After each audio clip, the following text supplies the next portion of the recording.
Good day, dear students. I hope that you're keeping well at home with your families. My name is John Paul Dervaux. I'm one of the teachers at the ELI, and today I'm going to discuss your presentation number 4, which is going to be speaking to persuade. You're going to do a presentation, a persuasive presentation. You're going to try to persuade us of something. Now, if you look at the illustration here on the first page of the chapter, which is page 179 in your book, 179, we have a gentleman here. What is he saying? In this tank, I have one of the most poisonous snakes in the world. I'm going to persuade you to come up here and hold my snake. No, thank you. You're not going to persuade me, I don't think so. But you can try. So, what is the meaning of persuasion or to persuade? Well, if we do a Google search and look at the definition of persuade, to persuade means to talk someone or induce someone to do something through reasoning or argument. So you talk somebody into doing something, basically. You convince the person. This is a synonym. You make somebody do something. Or also you cause or you make somebody believe something after a sustained effort. And this is the meaning of to persuade. Now, we use persuasive language all the time. You ask a friend to lend you money. You ask your teacher for a higher grade. You try to convince your sibling, your brother or sister to lose weight. Or you coax a parent. Well, you try to persuade them nicely to buy you something. You're speaking to persuade. Any speech is persuasive if the purpose is to convince others to change their feelings, beliefs, or behaviors. Feelings, beliefs, behaviors. The art of salesmanship. A salesperson try to convince you or persuade you to buy something. You should buy this car. It's better than other cars. A political leader to try to get your votes.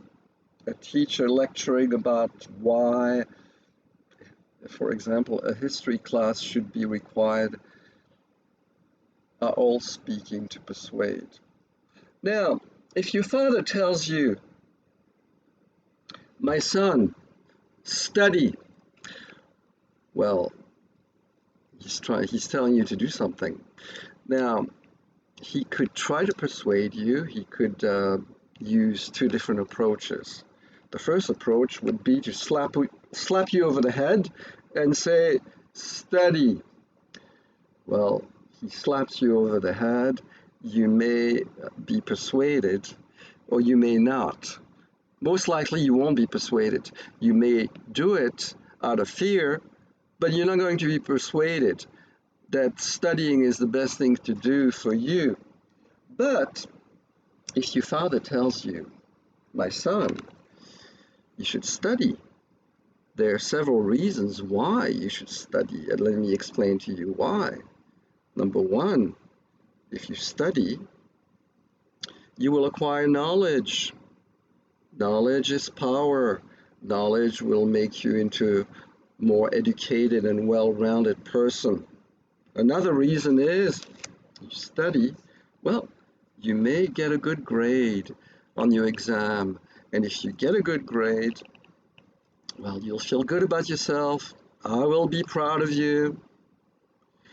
And a third reason to study is, well, if you study, you may get good grades and you may get a good job in the end. And if you get a good job after you finish your studies, you'll earn money You'll be able to be financially independent,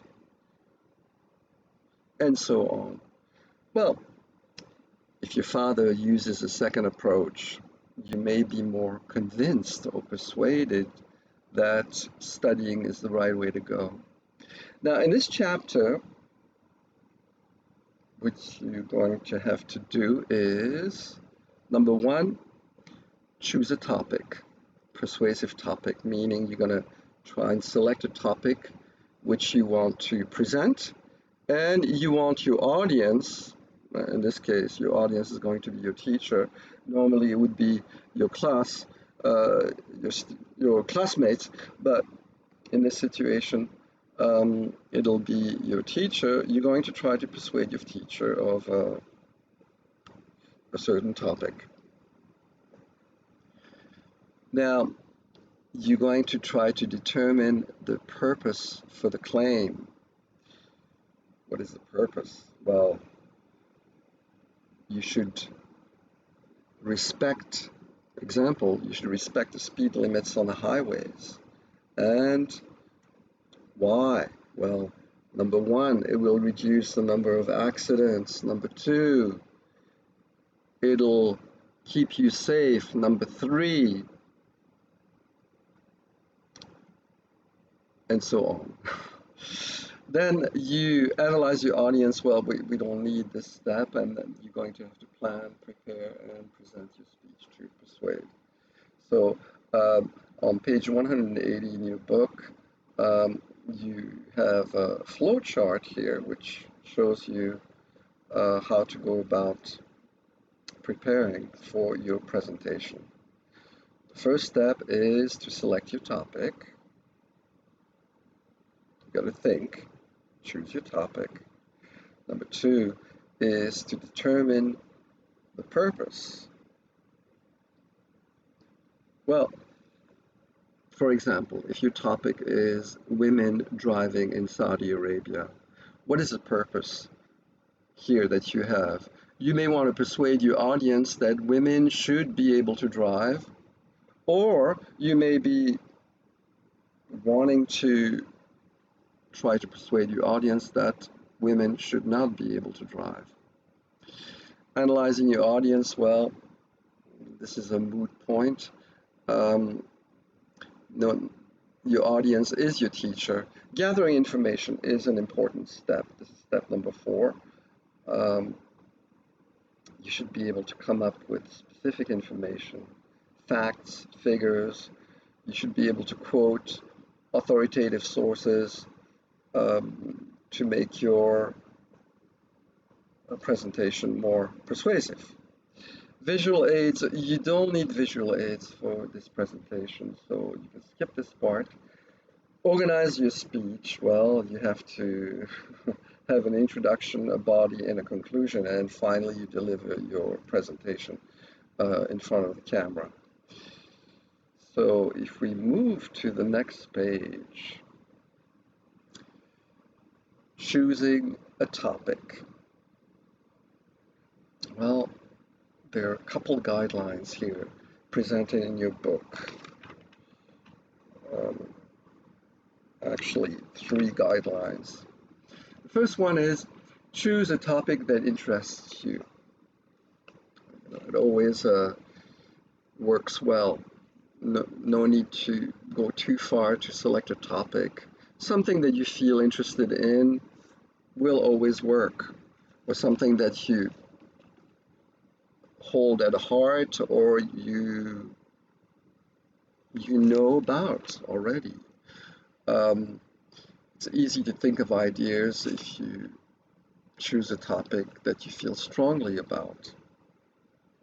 Example, a student who had a brown belt in karate gave a speech entitled, "Everyone should learn karate as a form of self-defense."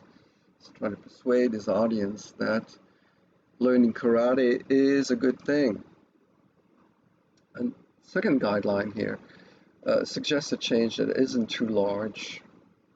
It's much easier to convince your listeners to adjust their opinions, feelings, or behaviors a little than to persuade them to adopt a radically different point of view. Example, it would be unrealistic to try to persuade a very religious person to convert to a different faith. However, you might be able to convince the person to read a book about a different religion. It might be difficult to convince a heavy smoker to completely quit smoking. You might be able to persuade him to cut down and to reduce. That's another example. And the third guideline here is to choose a topic that is controversial. Now, this is a tricky one. You don't want to be too controversial, but you want to be a little controversial. What is the meaning of controversial? Controversial means, well, this is subject matter where different people will hold very different opinions. For example, the topic that I always present in my classes is women in the context here of Saudi Arabia, women driving in Saudi Arabia. I've conducted surveys a number of times in relations to this topic, and usually what I get is a 50-50 opinion group in relations to whether or not women should drive. 50% of the students will say yes, it's a good thing. Another 50% of the students will say no, it's not so good. So if you select a topic that people already agree on, well, you're kind of wasting your time. You're preaching to the choir, as we say in English. And look at the example here. The topic, English is spoken all over the world. It's not controversial. We all know. What are you trying to persuade us of? You are trying to break down a door which is already opened. But everyone should learn English as a second language, or English should be required in Brazilian schools, are topics which may be disputed, since some people may disagree. If I say everybody should go and study abroad for a year, well, some people will agree, some people will disagree. So now we're going to, let's move to activity 1 here, evaluating topics. Now, we're going to look at a list of persuasive claims, and we're going to have to decide whether the persuasive claim is either A, too general, B, not controversial, meaning that everybody agrees, C, calls for an unrealistically large change, meaning, well, this is something that is too much for your audience to accept, or check mark here, clear and specific. Now, let me remind you, what is a persuasive claim? The persuasive claim is what specifically you're trying to persuade your audience of. Example, I'm going to try to persuade you that women in Saudi Arabia should be able to drive. This is a clear, specific claim. The topic is women driving in Saudi Arabia. The claim is, well, what you're trying to persuade us of, meaning I want you to believe, I want you to accept, or I want to change your opinion in relations to this topic. And this is my stand. This is where I feel that the truth lies in, and I'm going to try to persuade you that this is the truth. So we have some examples here. example, the legal drinking age should be lowered. Well, here the textbook considers it as too general. It should be lowered to what age? It would be more specific. It should be lowered to here. And in the second example, the legal drinking age should be 18 years old. Here we have something more specific. Well, of course, this topic, well, in Saudi Arabia, again, there's no drinking in Saudi Arabia in any case, and you shouldn't be drinking, but this is the example which is given in the book. The next example, everyone should go skydiving this weekend. Whoa, whoa, whoa, what are you talking about? I should go skydiving this weekend? This is too much, right? It's unrealistic to expect your audience to accept this.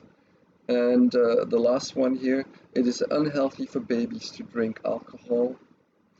Well, this is not controversial. Everybody will agree. You have to be a madman to want babies to drink alcohol. All right, so here we have examples.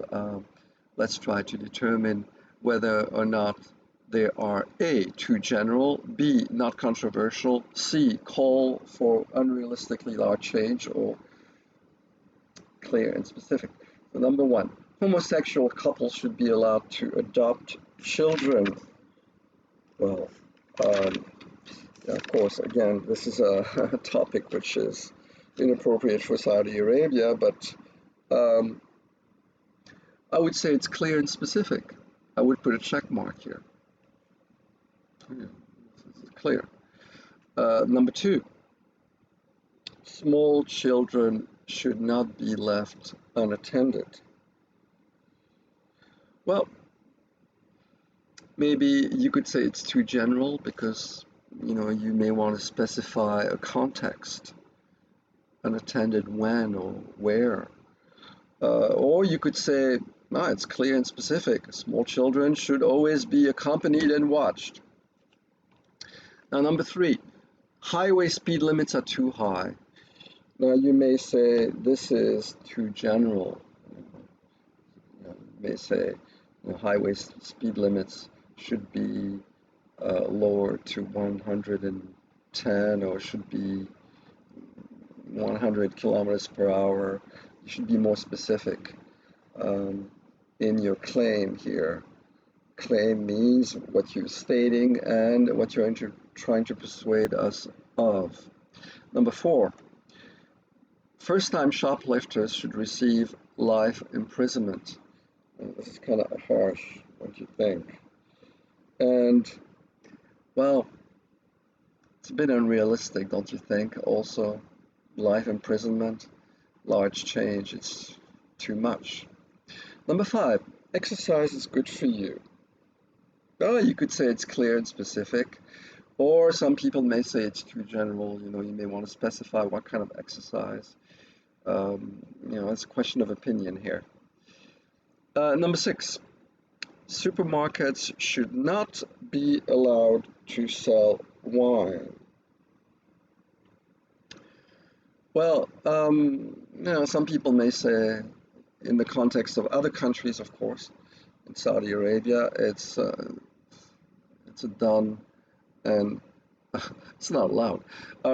So in a country like France, for example, it would call for an unrealistically large change. Number seven, driving under the influence of alcohol is dangerous.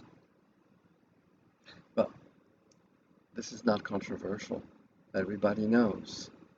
Even in countries where people drink a lot of alcohol, everybody knows and accepts the fact that either you drink or you drive, but you don't do both. And by the way, I don't advocate drinking. I don't drink myself. So, I mean alcohol. Number eight, testing cosmetics on animals should be banned. Some people may say it's calling for an unrealistically large change. Some people may say it's clear and specific. Say, no, it should be banned, and that's it. A lot of people are claiming that. Number nine, eliminate red meat from your diet. Well, Again, some people may say it's unrealistic, or some people may say it's clear and specific. It all has to do with context, time, and situation.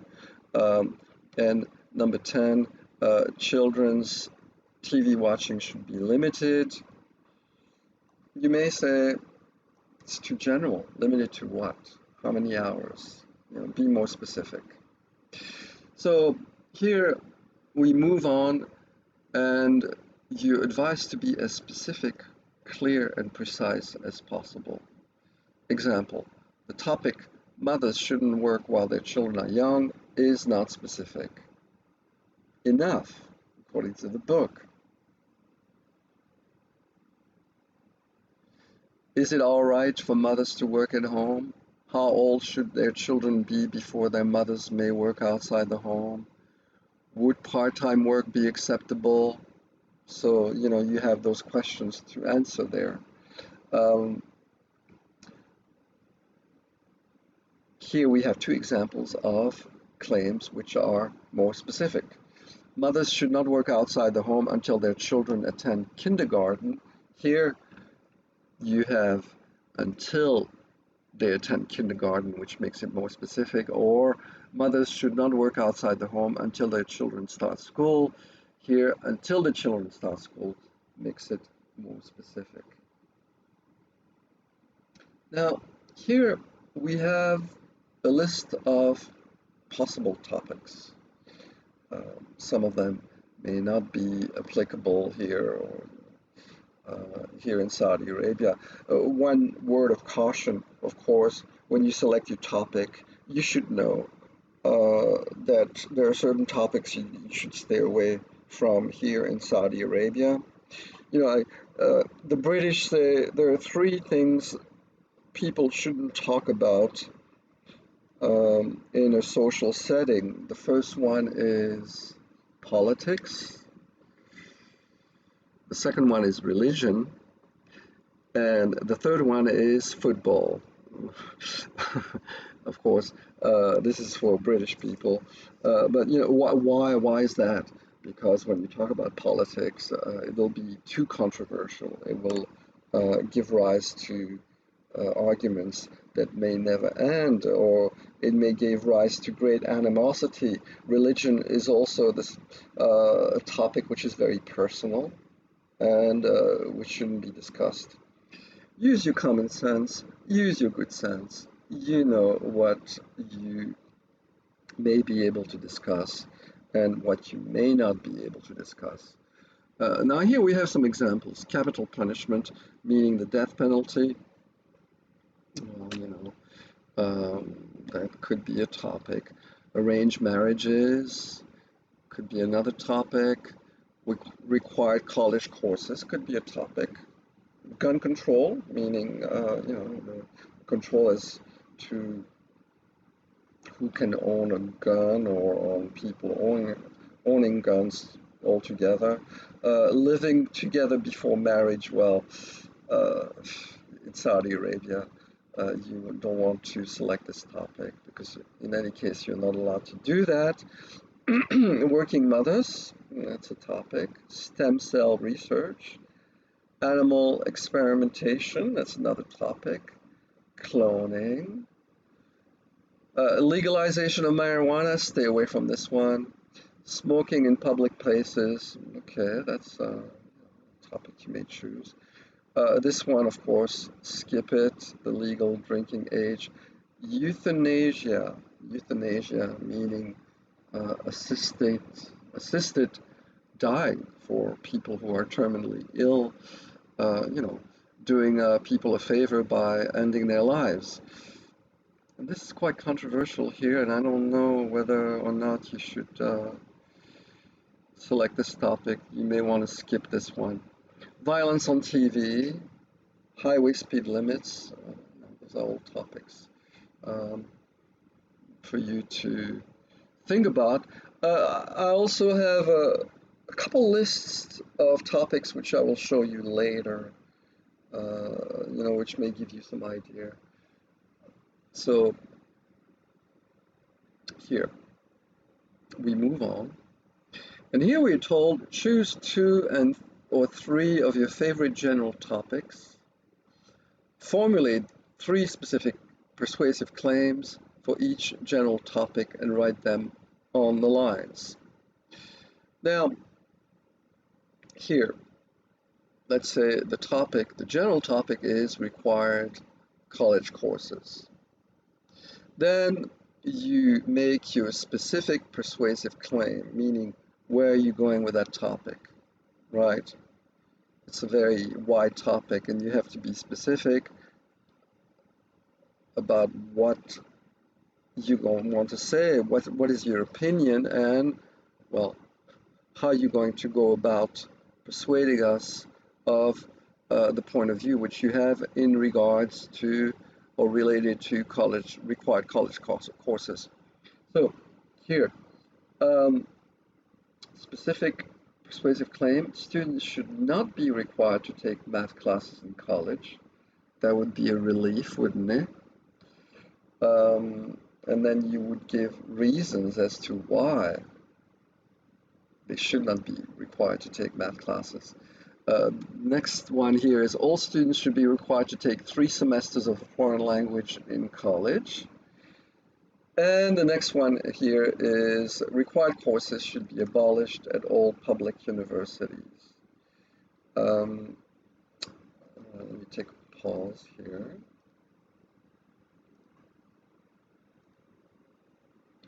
All right, here I have a list of topics which was compiled by my colleague and dear friend Dr.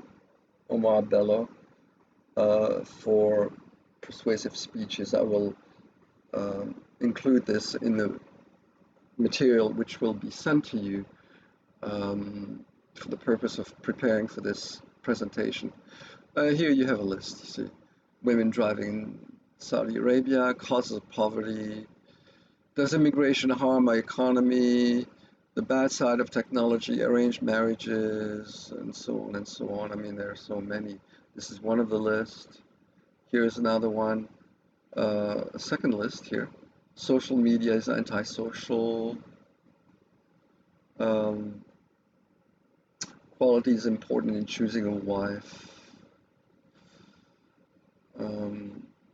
Well, you should take a look at this list. There are actually 2 lists. This is one of them, and this is another one. Something to look at in order to select your topic, because really you have to be very cautious and careful in selecting your topic.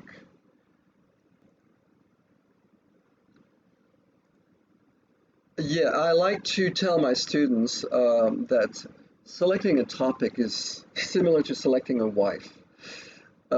Be very cautious and careful before you make that selection, because once you've made it, changing it is a bit difficult and troublesome. So think carefully before you decide on a topic, and actually there are ways to go about preparing yourself and selecting your topic. Now, the next step is to determine your purpose, meaning you've selected your topic, and what are you going to try to persuade us or convince us, listeners, of in relation to your topic. So what do you want them to change? A belief, an opinion, or a behavior, right? A belief is something that they trust, or they feel is 100% correct. An opinion is something that they think, or a behavior. So a belief, you believe in God. An opinion, you think that Crown Falafel restaurant is great. Your behavior, you would like to change the behavior of your classmates and get them to exercise by, walk 30 minutes a day every day. Um, Now, here we have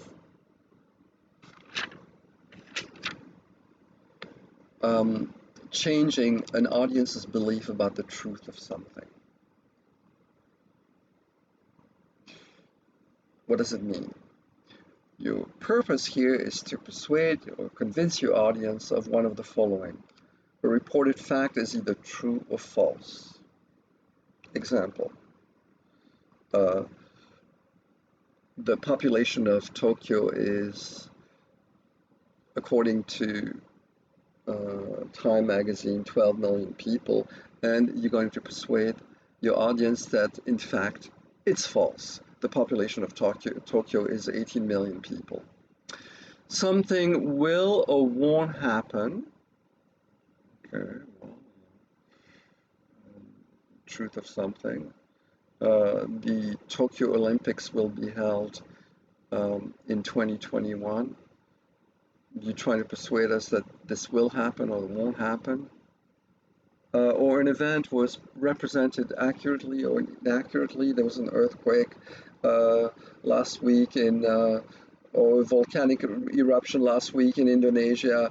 How many people died? Was the report accurate or inaccurate?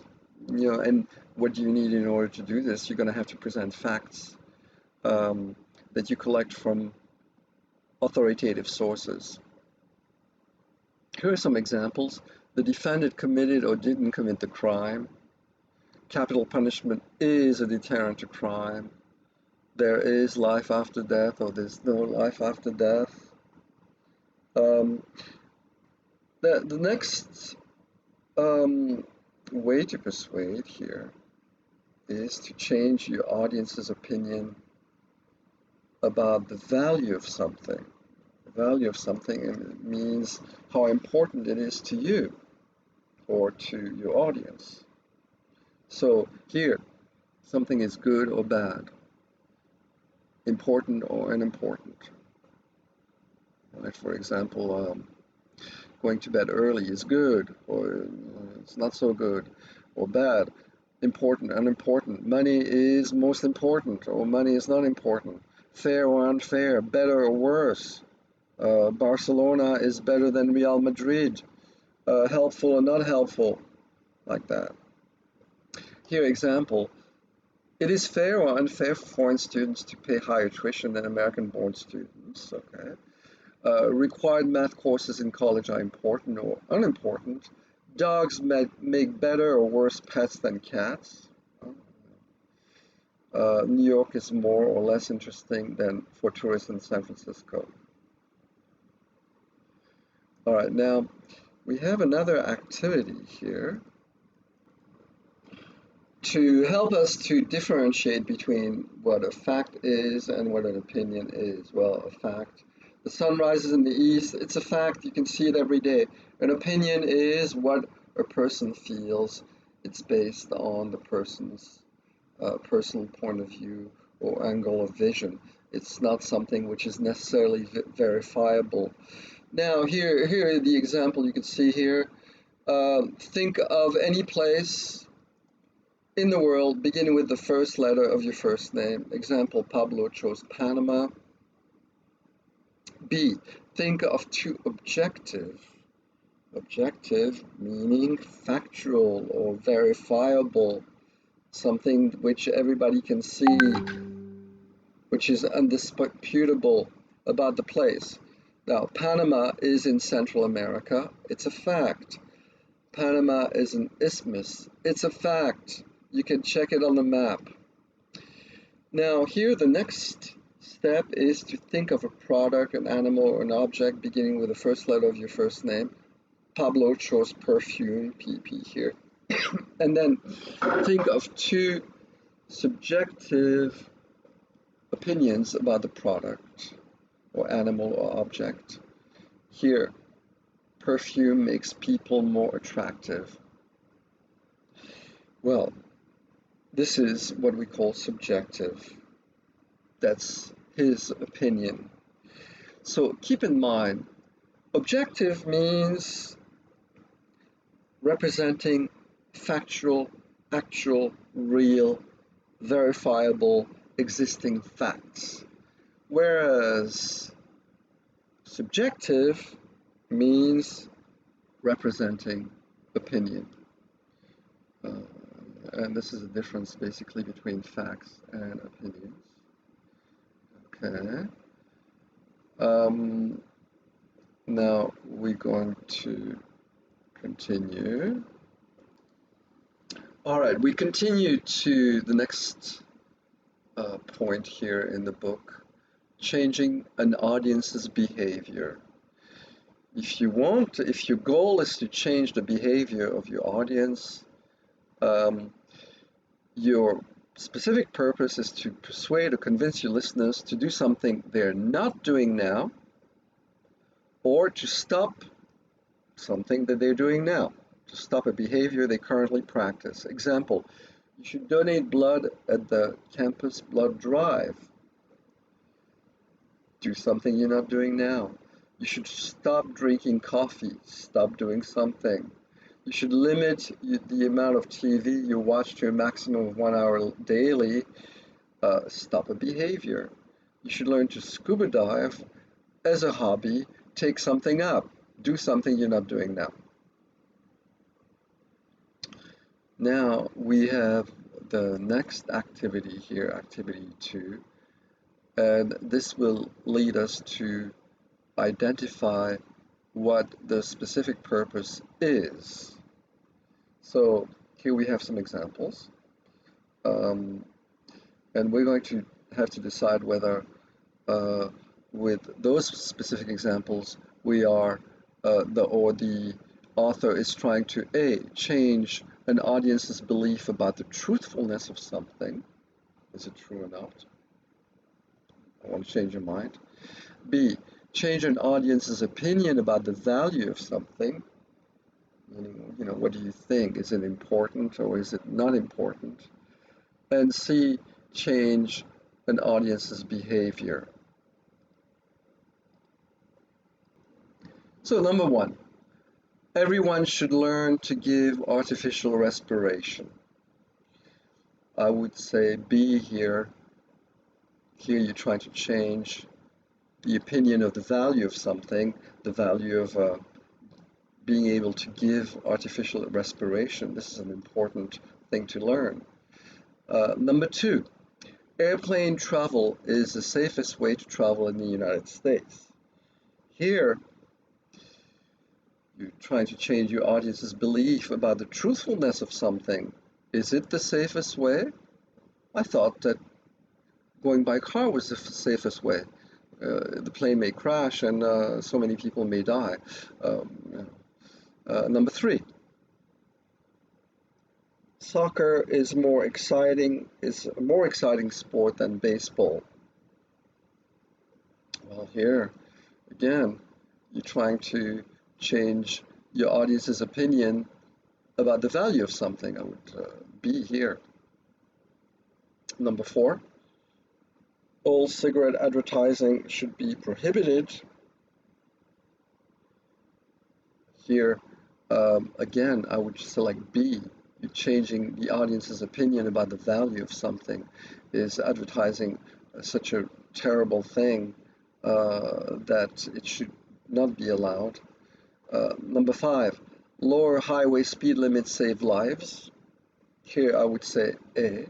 Is it true? Changing the audience's belief about the truthfulness of something. Is it true that it saves lives?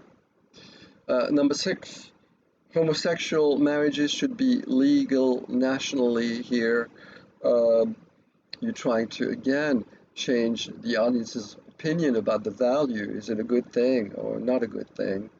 Number 7, history is a better major than biology.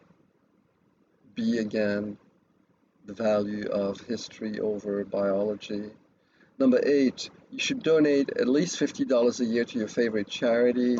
Here, I would say C, the behavior of your audience. They should do something that they haven't been doing. Number 9, alcoholic beverages should not be sold on Sunday. Here, opinion about the value of something, B. And number 10, parrots make wonderful pets. Well, I would say B, the opinion about whether or not parrots make wonderful pets.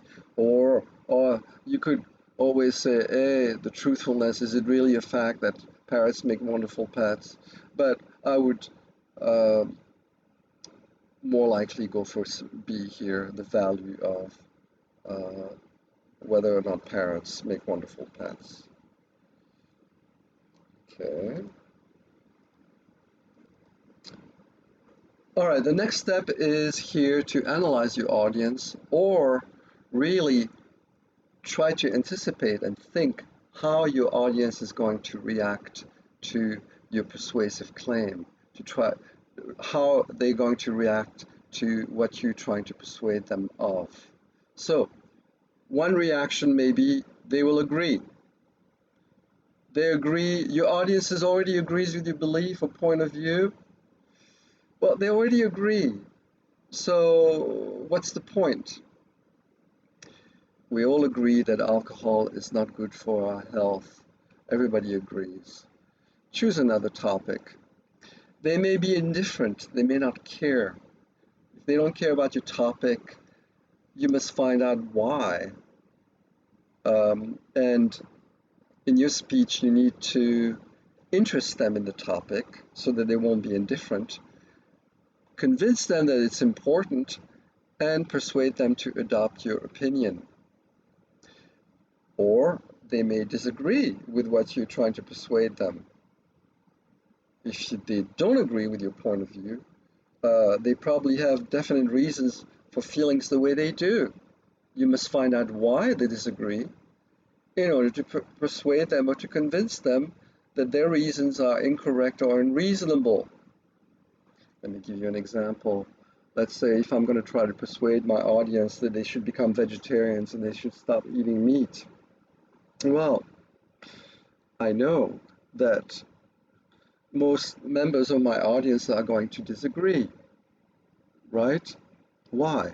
Well, meat is tasty, it's delicious, it's a great source of protein, it's part of our culture, it's part of our traditional diet. This is why they will disagree. And you have to try to convince them somehow that their reasons are incorrect or unreasonable, or that it is possible for them to change their minds.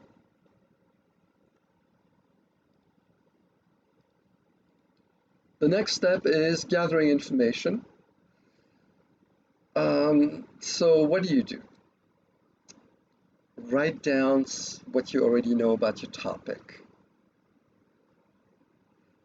Number 2, think about your own observations or experiences related to the topic. And number 3, and this is very important, gather additional necessary information. And you should do some research.